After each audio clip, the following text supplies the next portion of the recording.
We're here because free speech is under attack.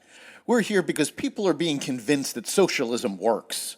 We're here because people are being judged guilty until proven innocent. We are fighting back with facts. This is not a safe zone, so buckle up, Buttercup. This is the raw, naked truth.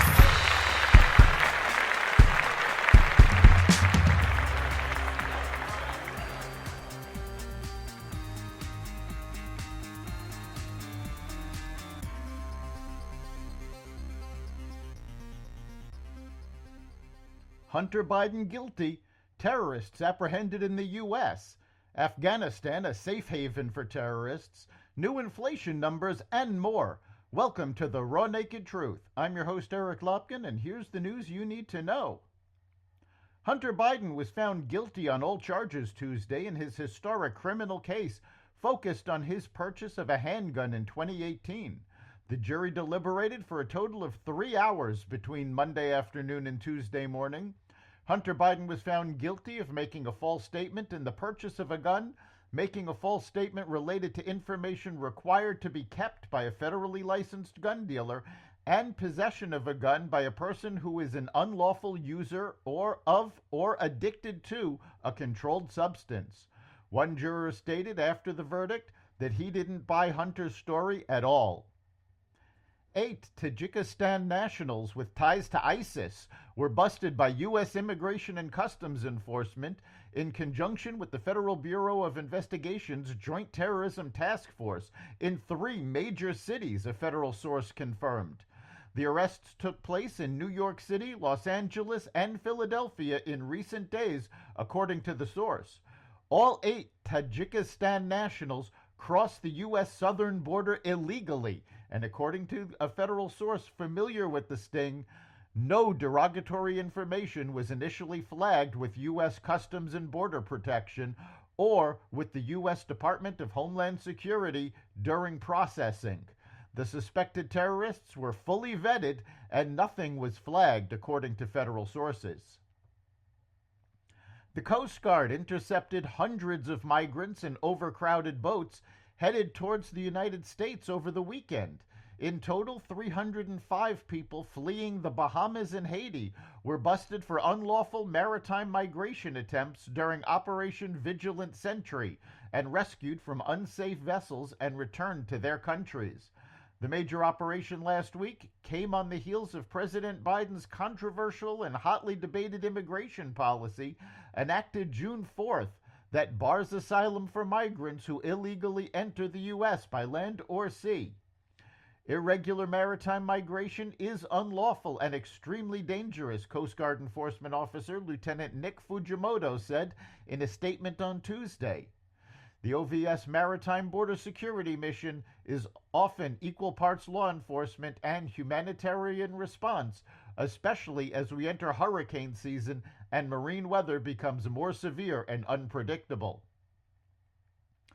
Al-Qaeda's leader in Afghanistan, Saif al-Adil, issued a call to foreign fighters around the world to migrate to Afghanistan and join the ranks of the jihadi terror group. A new report in the Foundation for the Defense of Democracy's Long War Journal highlights the call from al-Adil and is so far the clearest indication from al-Qaeda for foreigners to come to Afghanistan since the Taliban regained control of Kabul in 2021.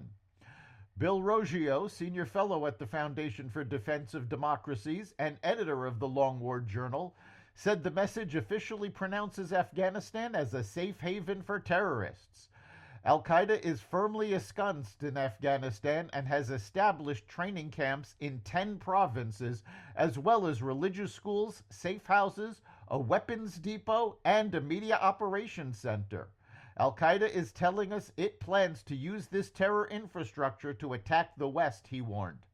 This was predicted by many foreign security experts following the Biden administration's disastrous withdrawal from Afghanistan.